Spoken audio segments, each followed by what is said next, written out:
Hello दोस्तों, आप सभी का एग्जाम वेट में स्वागत है। मैं रितेश आपके साथ फिर से एक बार हाजिर हूँ। आज हम डिस्कशन करेंगे प्रीवियस ईयर पेपर 6 अक्टूबर 2022। 6 अक्टूबर 2022 इस पे जितने भी मैथ के क्वेश्चन आए हुए हैं उनको हम डिस्कस करने वाले हैं।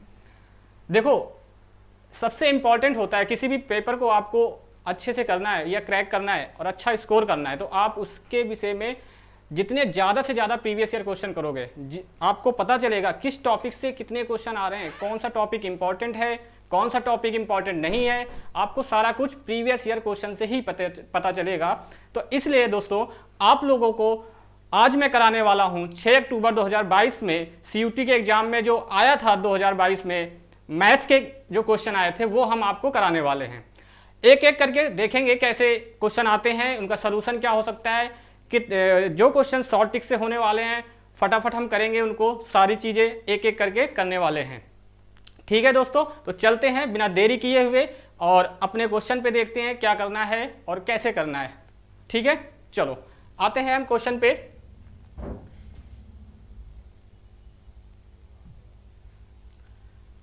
ये आपके सामने पहला क्वेश्चन आ रहा है और सभी लोग हमारे साथ एक बार देखो। क्वेश्चन मेरे बताने से पहले आप पेन और कॉपी लेके बैठिए। जैसे ही क्वेश्चन आपको दिखे आप खुद से सॉल्व करने की कोशिश करें।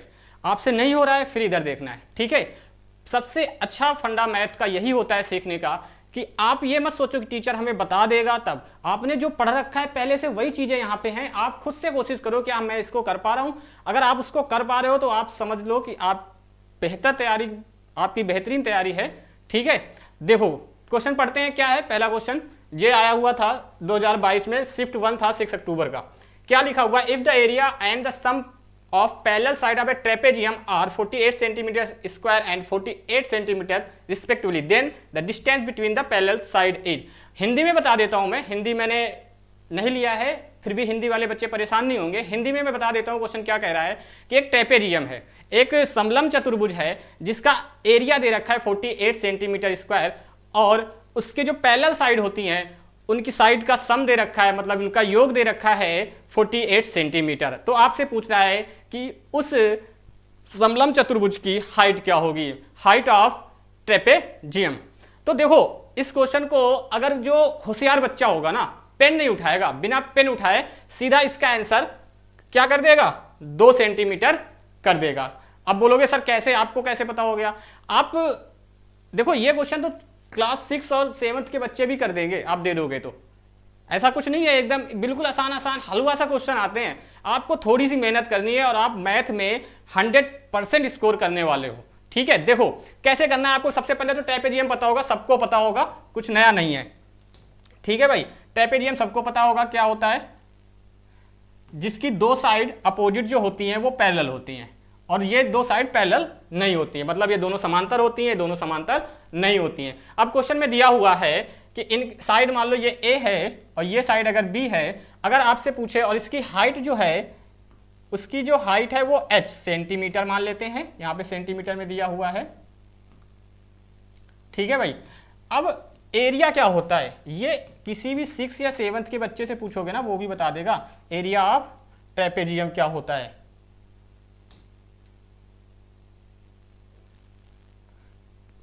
एरिया ऑफ ट्रेपेजियम क्या होता है, 1/2 sum of parallel side a plus B into में h, ये एरिया होता है।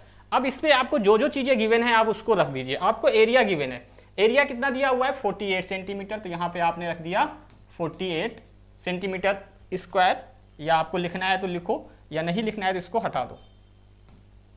ठीक है, 48 और उसके बाद 1/2 a प्लस बी।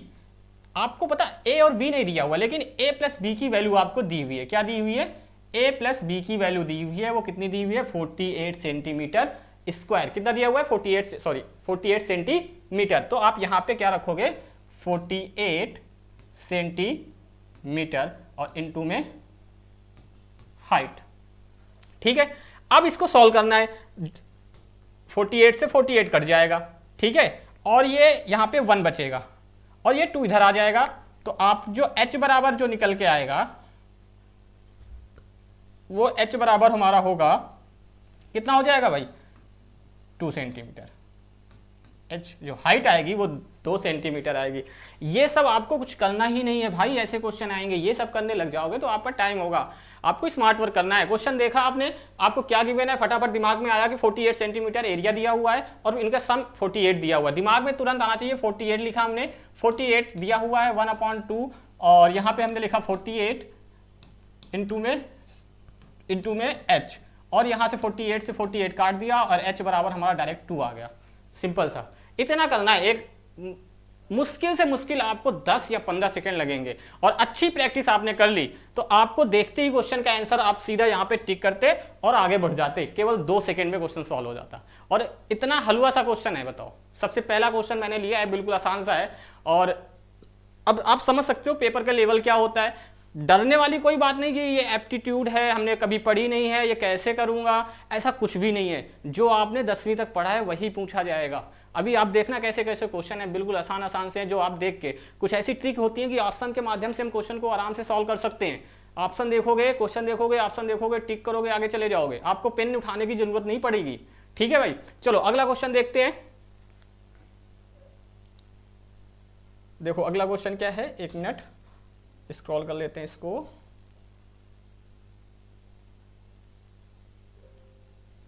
देखो क्या लिखा हुआ है, if each side of cube is reduced by 50% the surface area will be reduced by।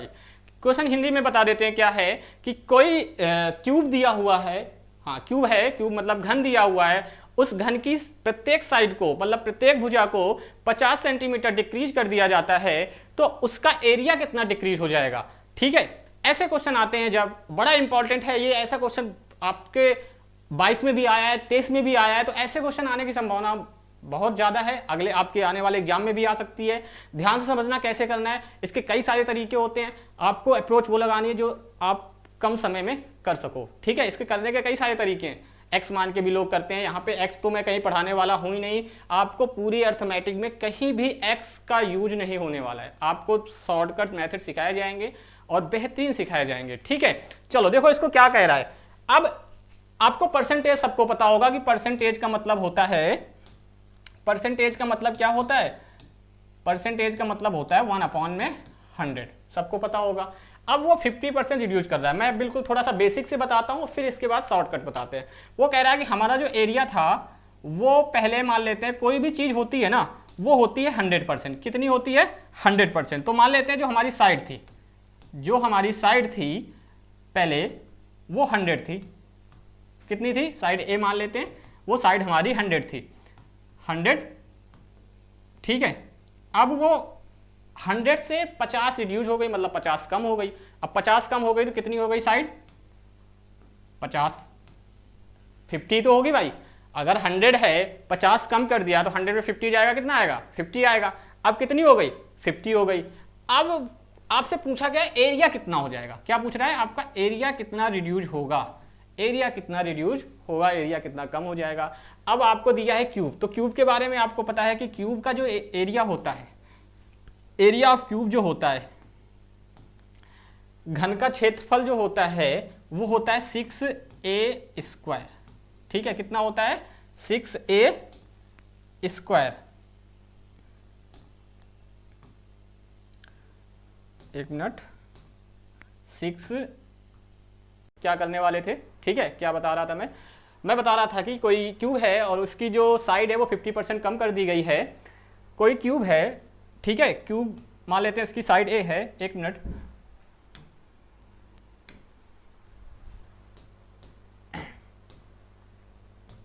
कोई क्यूब है उसकी साइड ए मान लेते हैं वो। अब देखो मैंने ये बताया कोई भी इस दुनिया में जितनी भी चीज़ें हैं ना वो 100% है। 100% से ज़्यादा कुछ भी नहीं। जो स्टार्टिंग होती है वो 100% होती है। 100% से आप ज़्यादा बढ़ा सकते हो, 100% से चीज़ें कम कर सकते हो। तो इसमें यह कह रहा है कि जो साइड है, तो मान लेते हैं हमारी साइड पहले 100 थी, अब उसने 50 कम कर दिया, कितनी बची, 50 बच गई, 50 बच गई। ठीक है, अब ये 50 बच गई। अब तुम्हें पता होना चाहिए, हमसे पूछा गया है कि एरिया कितना कम होगा। तो आपको एक चीज़ याद रखना है कि एरिया होता क्या है। ठीक है, area of cube. Area of cube क्या होता है, वो होता है 6a²। अब देखो यहाँ पे क्या होता है, जो क्यूब का एरिया होता है ना a, वो किस पे, a के इनवर्स डायरेक्टली प्रोपोर्शनल होता है। मतलब अगर a का स्क्वायर जितना बढ़ेगा उतना एरिया बढ़ेगा, जितना कम होगा उतना ही कम होगा। सीधे बात ये करते हैं, ये 100 से 50 हो गया, तो इसका मतलब जो एरिया हमारा आएगा वो एरिया हमारा कितना, a²। एरिया मतलब a² पे डिपेंड करेगा। अब इसको 100 ना लिख के देखो, इसको 100 का स्क्वायर करोगे, इसको 50 का स्क्वायर करोगे, ये हमारे लिए कैलकुलेशन बढ़ा देगा। तो हम इसमें लगाते हैं रेशियो मेथड। क्या लगाते हैं, रेशियो मेथड। रेशियो मेथड होता क्या है कि इसको हम रेशियो में ब्रेक कर लेते हैं। रेशियो होता है सिंपलेस्ट फॉर्म में लिख लेना चीजों को, सबसे सिंपलेस्ट फॉर्म में लिखना। जब इसको कट करोगे तो ये हमारा रेशियो आ जाएगा 2:1। क्या आ जाएगा, 2:1। मतलब कोई साइड स्टार्टिंग में 2 थी, अब कितनी हो गई 1। कितना कम हुआ, 50% कम हुआ। अब इसका परसेंटेज निकालोगे तो 50% ही आएगा। देखो अब 2:1 हो गया। तो अब हमें पता है, इसको सॉल्व करते हैं। देखो इधर सॉल्व कर देते हैं कि अब जो साइड है वो हमारी 2:1 है, तो एरिया कितना हो जाएगा। एरिया होता है साइड के स्क्वायर पे डिपेंड करता है। किस पे डिपेंड करता है, साइड के स्क्वायर पे। तो साइड का स्क्वायर करते हैं, 2 का स्क्वायर रेशियो 1 का स्क्वायर। 2 का स्क्वायर हो गया हमारा 4:1। मतलब स्टार्टिंग में, इनिशियल में जो हमारा एरिया था वो 4 था, अब फाइनल जो एरिया हमारा आया 1। कितना कम हुआ, आप 4 से 1 पे जा रहे हो, कितना कम हो गया, 3 कम हो गया। कितने, अब परसेंटेज निकालना है तो परसेंट में बेस लेना है। बेस क्या है, जो स्टार्टिंग में होता है वही हमारा बेस होता है। तो 3/4 हो गया। अब ये 3/4 हो गया। परसेंटेज के लिए अगर किसी चीज को हम फ्रैक्शन में है, उसको परसेंटेज चेंज करना है, तो उसको आप 100 से मल्टीप्लाई करिए। आप 100 से मल्टीप्लाई करोगे, इसको कट करोगे, कितना आएगा 25। अब 3 का 25 से जब मल्टीप्लाई होगा तो 75% आ जाएगा। जो आपका कौन सा ऑप्शन सही है, ऑप्शन नंबर ए आपका सही हो जाएगा। ये देखो, ये सब चीजें मैंने समझाने के लिए किया है, आपका थोड़ा बेस भी बता दूं। ये सब आपको कुछ करना थोड़ी है, ये सब क्या है क्या नहीं है आपने पहले से पढ़ रखा है। एरिया जो क्यूब का होता है वो किस पे डिपेंड करता है, a² पे डिपेंड करता है। आपने सीधा देखा क्वेश्चन 50% हुआ। 50% की अगर आपको देखो, आपको मैं जब परसेंटेज पढ़ाऊंगा तो आपको बताऊंगा फ्रैक्शन वैल्यू भी कुछ याद करनी पड़ेगी। जैसे 50% है तो आपको 50% देख के ही आपको पता चल जाएगा कि ये कितना लिखा है, 1/2 लिखा हुआ है। क्या लिखा हुआ है, ये 1/, एक मिनट इसको रफ कर देते हैं फिर से। हाँ, 50% जैसे लिखा हुआ है तो 50% आप देख के ही बता दोगे कितना लिखा हुआ है, 1/2। तो आपको पता है कि ये फाइनल में 2 था, अब हो गया 1। देखो ये स्टार्टिंग में होता है इनिशियल, जो नीचे होता है वो होता है इनिशियल, जो ऊपर आता है वो चेंज आता है, जितना चेंज हो रहा है, जितना बोलेगा जैसे ही क्वेश्चन। तो ये 2 से 1 हो गया। अब एरिया की बात करिए तो 2 का स्क्वायर कर देंगे, 4 का, सीधा सा यहाँ से आप क्वेश्चन करना है। ये सब चीजें नहीं है, समझाने के लिए आपको बहुत मैंने बता दिया है बेसिक से, बस आपको इतना ही करना है क्वेश्चन में। ये आपका सोल्यूशन है, इतना करने जो आपको एग्जाम में करना है वो इतना है कि 50% रिड्यूस हुआ। 50% की वैल्यू 1/2 होती है, और उसको आप 2 का स्क्वायर, एरिया स्क्वायर पे डिपेंड करता है, तो 2 से 1 हो जाएगा साइड, तो स्क्वायर एरिया हो जाएगा 2 का स्क्वायर अपॉन 1 का स्क्वायर, मतलब 4 से 1 हो गया। सॉल्व कर लेंगे, ठीक है। आगे चलते हैं, इसके नेक्स्ट क्वेश्चन लेते हैं, क्या दिया हुआ है। हाँ आ गया। अब देखो ये कितना आसान सा क्वेश्चन दिया हुआ, रेशियो का क्वेश्चन है, और ऐसे ही छोटे छोटे क्वेश्चन आते हैं। देखो क्या दिया हुआ है। अब ये दिया हुआ है 2 numbers are in ratio of 7:10 and if the sum of the numbers is 119, find the difference of the number. कह रहा है कि 2 नंबर हैं जिनका रेशियो दे रखा है 7:10 और उनका सम दे रखा है 119। फाइंड द, इनके बीच का जो डिफरेंस होगा, अंतर होगा, वो आपको निकालना है। तो इन क्वेश्चन करने का सीधा शॉर्टकट मेथड क्या है कि जो रेशियो दिया है इन्हीं को नंबर मान लेते हैं, 7 और 10 मान लेते हैं, ठीक है। रेशियो में इनका सम दे रखा है, आप यहाँ पे 119 जो सम दिया हुआ है, और यहाँ पे इनके रेशियो का सम कितना हुआ 7 + 17। 17 की टेबल में 119 कब आता है, तो आप कहोगे 17 के टेबल में। और आपसे पूछा क्या है, आपसे पूछा है इनका डिफरेंस, इन्हीं के बीच में जो डिफरेंस है वो देखो कितने का डिफरेंस है, 3 का। तो आप यहाँ पे 3 से मल्टीप्लाई कर देंगे, सिंपल सा क्वेश्चन है। 7 को इससे कट करोगे कितना आएगा बताओ जरा भाई, 17 की टेबल में कितने पे आएगा, ये आएगा 7 पे। 7 का 3 से मल्टीप्लाई करेंगे कितना आ जाएगा 21। आपका क्वेश्चन सॉल्व हो गया। इतना क्वेश्चन का ये सोल्यूशन है। देखते ही आपको सॉल्व हो जाएगा। अब बहुत बच्चे होंगे जिनको नहीं पता है ऐसी अप्रोच, वो कैसे करेंगे? वो कहेंगे हम लेट नंबर करते हैं, 7x हो गया, दूसरा नंबर 10x हो गया, अब इन दोनों का सम दे रखा है, इन दोनों को सम कर दिया, 119 के बराबर किया, फिर x की वैल्यू यहाँ पे देखा 17x हो गया, फिर ये 119 हो गया।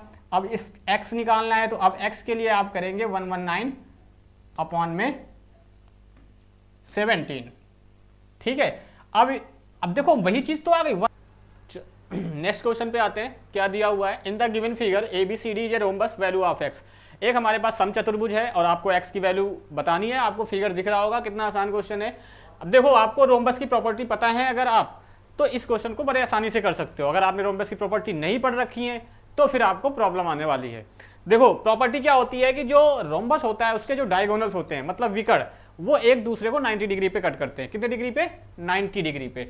अब ये जो हमारे डायगोनल्स हैं वो कितने डिग्री पे कट करेंगे? 90 डिग्री। मतलब ये एंगल आपका 90 डिग्री हो जाएगा। कितना डिग्री हो जाएगा? 90 डिग्री। ये आपका अगर 90 डिग्री है, ठीक है भाई, तो अब ये अगर 90 है तो ये भी 90 होगा। होगा कि नहीं होगा? बिल्कुल 90 होगा। कितना होगा? ये 90 होगा। कैसे हुआ? Opposite angle. अगर दो लाइन एक दूसरे को क्रॉस करती हैं तो अपोजिट एंगल आपस में इक्वल होते हैं। 9th क्लास में अच्छे से पढ़ा होगा आप लोगों ने, सारा वही 9th 10th सारा कुछ वही है।